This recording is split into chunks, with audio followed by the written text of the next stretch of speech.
Hello friends, welcome back to our channel. ఈరోజు శివరాత్రి సందర్భంగా మేము బళ్ళారిలో నూతనంగా నిర్మించబడిన శ్రీ అమృతేశ్వర శివాలయానికి వెళ్ళడం జరిగింది. ఈ ఆలయాన్ని ఒక 10 రోజుల క్రిందటే నూతనంగా ప్రతిష్ఠించి విగ్రహాన్ని స్థాపించడం జరిగింది. ఈ ఆలయం వెలుపల మనం చూసినట్టయితే నిలబడి ఉన్న ఆంజనేయ స్వామిని మనం చూడవచ్చు. తర్వాత గోపురాన్ని మనము సందర్శించవచ్చు. రండి లోపలికి వెళ్దాం. ఒకసారి గుడి ఏ విధంగా ఉందో పరిశీలిస్తాం. గుడి బయట కుడి వైపున మరియు ఎడమ వైపున 2 పెద్ద రాతి ఏనుగులు మనము చూడవచ్చు. ఇది మనం గుడిలోకి వెళ్ళే ముందు మనల్ని స్వాగతం పలుకుతున్నట్టుగా మనం గమనించవచ్చు. మరియు తలుపులను టేకు చెక్కతో చేయబడింది. మీరు ఆ షైనింగ్ను మరియు ఆ డిజైన్ను ఒకసారి గమనించండి. టెంపుల్ తలుపులు చాలా బాగా ఉన్నాయి. అండ్ టెంపుల్ ఇప్పుడు ఉన్న టెంపుల్స్ చాలా మట్టుకు సిమెంట్తో నిర్మించడం జరుగుతూ ఉంటుంది. బట్ ఈ టెంపుల్ విశేషం ఏంటంటే టెంపుల్ మొత్తం రాతితో నిర్మించబడింది, స్టోన్తో నిర్మించడం జరిగిందండి. మనం బయట ఏ విధంగా అయితే ఏనుగులను చూసామో మనల్ని స్వాగతిస్తున్నట్టు, గర్భగుడిలోకి వెళ్ళేటప్పుడు మనకు 2 సింహాలు కుడివైపున మరియు ఎడం వైపున సింహాలను చూడవచ్చు. అండ్ టెంపుల్ గోడల పైన దేవుళ్ళ ప్రతిమలను చెక్కడం మనం చూడవచ్చు. ఈరోజు శివరాత్రి కావడం చేత టెంపుల్ మొత్తాన్ని పూలతో బాగా అలంకరించారు. అండ్ మధ్యలో శివుడి విగ్రహం ఉండడం చూడవచ్చండి మనము. అండ్ ఈ టెంపుల్ యొక్క విశిష్టత ఏంటంటే ఈ టెంపుల్ శివుడు స్ఫటికలింగం అండి. స్ఫటికం అంటే తెలుసు కదండి మీకు. అంటే మీకు మొత్తం ట్రాన్స్పరెంట్గా ఉంటుంది ఈ శివుడి యొక్క విగ్రహము. మీరు బళ్ళారిలో ఉన్న వాళ్ళైతే తప్పకుండా ఒక్కసారి సందర్శించండి. చాలా చాలా బాగుందండి టెంపుల్. మనకి ఈ టెంపుల్ ఎక్కడొస్తుందంటే తాళూరుకు వెళ్ళే రూట్లో వస్తుందన్నమాట. మీరు ఆల్మోస్ట్ దుర్గమ్మ టెంపుల్ నుంచి ఒక 9 to 10 కిలోమీటర్స్ అవుతుందండి. రోడ్ ఫెసిలిటీ ఉంది, చాలా బాగుంది రోడ్డు, ఏం ప్రాబ్లం లేదు. అండ్ టెంపుల్ అవుట్ సైడ్ వచ్చినప్పుడు వెనకాల అంటే గర్భగుడి యొక్క వెనకాల 12 జ్యోతిర్లింగాలకు సంబంధించిన శివుడి విగ్రహాలను చెక్కడం చూడవచ్చు. మనం చూస్తున్నాం కదా, త్ర్యంబకేశ్వరు, విశ్వనాథ్, నాగేశ్వరు, రామేశ్వరు, మళ్ళీ ఇది భీమశంకరు, ఓంకారేశ్వరు, చూస్తున్న వైద్యనాథ్, మహాకాళేశ్వరు, సోమనాథ్, మల్లికార్జున అంటే మల్లికార్జున శ్రీశైల స్వామిని కూడా చెక్కడం జరిగింది. అండ్ ఇక్కడ వరాహస్వామిని ప్రతిష్ఠించడం జరిగిందండి.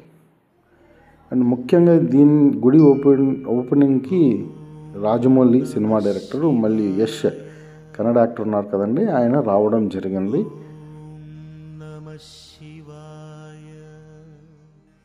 ఇక్కడ వరాహస్వామిని మీరు చూడవచ్చు.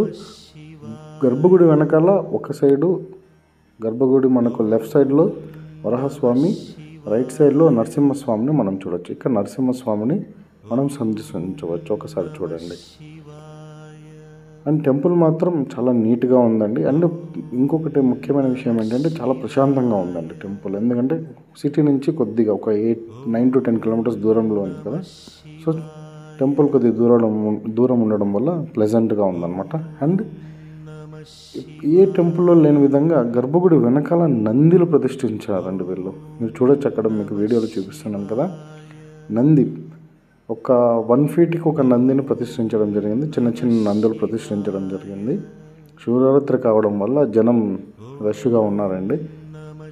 అండ్ ఇది ఎంట్రన్స్, ఇది సెకండ్ ఎంట్రన్స్ అండి లోపల గర్భగుడిని సందర్శించుకోవడానికి.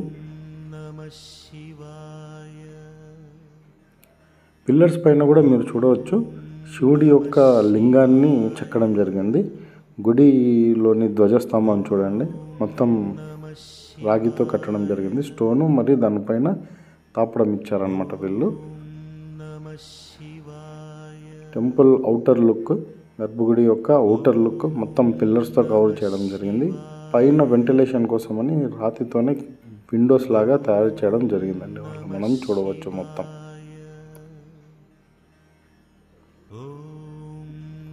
బళ్ళారి నుంచి తాళూరుకు వెళ్ళే దారిలో ఈ టెంపుల్ని మనము గమనించవచ్చు. అండ్ ఇంకా బాగా తెలియాలంటే మీకు ఈ దారిలో మనకు వెంకటేశ్వర స్వామి గుడి వస్తుంది. ఆ గుడి పక్కలోనే ఈ గుడి నిర్మించడం జరిగిందండి. మీకు చెప్పాను కదా నందీశ్వరులను ప్రతిష్ఠించినారని. అదిగోండి చూడండి, అన్నీ యూనిక్గానే ఉన్నాయండి. ప్రతి ఒక్క నంది చాలా బాగున్నాయి, నందులు ప్రతిష్ఠించడం జరిగింది. అండ్ ఎంట్రన్స్లో గుడి లోపలికి వెళ్ళేటప్పుడు ఎంట్రన్స్లో సరస్వతి, లక్ష్మి దేవుల ప్రతిమలను ప్రతిష్ఠించడం జరిగింది. మీకు ఈ విజువల్స్లో చూపిస్తున్నాను కదా, చూడొచ్చు మీరు. అండ్ టెంపుల్ యొక్క అవుటర్ లుక్ ఏ విధంగా ఉందో మనము ఒకసారి చూద్దాం. ఇప్పుడు అదిగోండి అవుటర్ లుక్ అనమాట అండి ఇది టెంపుల్ది. మీరు ఎప్పుడైనా ఫ్రీగా ఉన్నప్పుడు లేదంటే మీకు వీలు పడినప్పుడు ఒకసారి సందర్శించండి. టెంపుల్ చాలా బాగుంది. ఈ టెంపుల్కి ఎంట్రన్స్ ఒకవైపు నుంచి, ఎగ్జిట్ ఒకవైపు నుంచి ఉందండి. ఎంట్రన్స్ అయింది కదా, ఇప్పుడు ఎగ్జిట్ అవుతున్నాము. ఎగ్జిట్ మనము రైట్ సైడ్ నుంచి రావడం జరుగుతుంది. రైట్ సైడ్ ఎగ్జిట్లో గుడి యొక్క విజువల్స్ మనం ఇక్కడ చూడవచ్చు ఏ విధంగా కనపడుతుందని. మొత్తం రాతితోనే నిర్మించడం జరిగిందండి. అది కూడా కృష్ణశిలతో నిర్మించడం జరిగిందని వాళ్ళు చెప్పారనమాట. ఫ్రంట్ వ్యూ చూసారు కదా టెంపుల్ది. ఆంజనేయ స్వామి యొక్క ప్రతిమ మనము క్లియర్గా చూడవచ్చు. చాలా నీట్గా ఉంది. అండ్ గుడి పక్కలోనే ఒక చిన్న కోనేరులాగా కట్టారు. దాంట్లో శ్రీకృష్ణుడు పిల్లల గురువుతో వేణువు ఊదుతున్నట్టు విగ్రహాన్ని ప్రతిష్ఠించడం జరిగింది. ఆ విగ్రహాన్ని కూడా మనం ఈ నీళ్ళ మధ్యలో చూడవచ్చు. అండ్ ఇక్కడి నుంచి గుడి విజువల్స్ చూస్తే మనకు ఈ విధంగా కనపడుతుందండి. ఎవరైనా బళ్ళారి వాళ్ళు ఉంటే లేదంటే బళ్ళారి చుట్టుపక్కల ఉన్నా కూడా ఎప్పుడైనా ఖాళీ సమయం దొరికినప్పుడు తప్పకుండా గుడిని ఒకసారి సందర్శించండి.